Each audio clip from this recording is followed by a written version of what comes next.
what is your food? Where is it from? Who are the people behind it? And why is it nourishing not just our land, but our health and our community? I'm Jennifer Frost, and I am the event designer and coordinator for Chive. Our business in general, we look at from a cyclical point of view, and how can every element either be reused or reduced to make as little impact as possible. My name is Julia Frost. I'm the business manager and a business partner of Chive. It starts with explaining to the client that when they hire Chive to do an event in the winter, that there are certain limitations. Hi, my name is Lindsay Wishart. I am co-owner and head chef of Chive.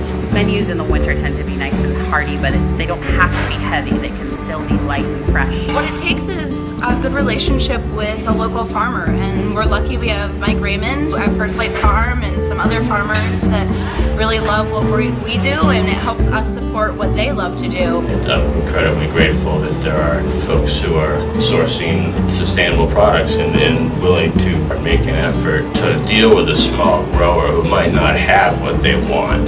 That is an inconvenience to Chive, but they still come out to the farm and see what we have and what they can, what can we do with this. Really, you can make any dish, you just have to adapt it seasonally to what's available. 2 days ahead of the event, we do all of our sourcing, picking up everything direct from the farmers, bring it back to our kitchen, sort it, and then the day before the event is preparation. This is basil that's grown in Tender Crops greenhouse. So I'm going to make a rustic greenhouse tomato sauce. That's going to be served with some beef tenderloin. Can I flip my sausages? I really love the Nantucket-based scallops seared. I don't have to do anything to them. They're delicious on their own, so that makes my job pretty easy.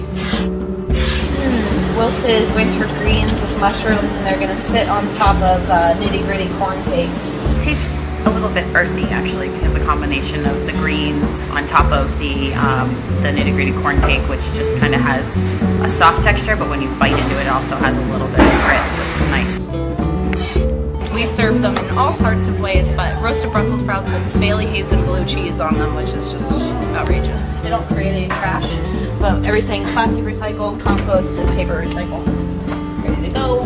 This is all the food waste from the leeks that we just cleaned after harvesting them, and this will go right into the compost pile, which then gets sent off to the same farmland that we were actually harvesting this morning. So the same place we get our produce is where our waste goes afterwards. It gets turned back into the same soil. Full circle. It may turn out that sourcing locally is great for your marketing, but it ends up being so much more than that, because you're going to develop relationships with those purveyors. You're supporting your neighbor and supporting local agriculture, which is eventually supporting a healthier earth and a healthier economic system in our local community. The hope is that everybody in this food system will start to know what it really means to eat whole foods. So it's about kind of going back to old school. Like, this isn't really a new idea, it's a very old idea. And that's what people do, is they gather around food. So if we can provide that food in a really delicious, lovely, and sustainable way, then I think we're doing a really good job.